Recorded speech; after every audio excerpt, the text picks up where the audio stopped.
ছোটোকাল থেকে আমি জাল বাইয়া খাই।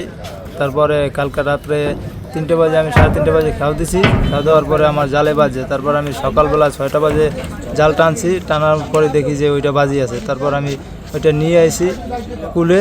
জিনিসটা প্রায় কালকে রাত্রে 3টা 3:30টার দিকে জিনিসটা জেলের জালে ধরা খেয়েছি।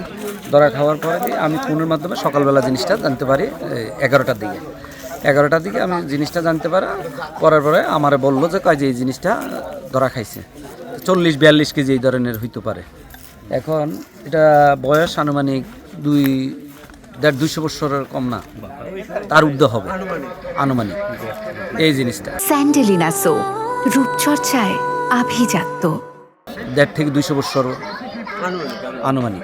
আমার বয়সে আমি এত বড় কষ্টবাদ দেখি নাই। জলপাইরাঙ্গা সামুদ্রিক কাসিম এবং বাংলাদেশের পান্না কাসিম নামেই পরিচিত। আমরা দুপুর 1:30 খবর পাই।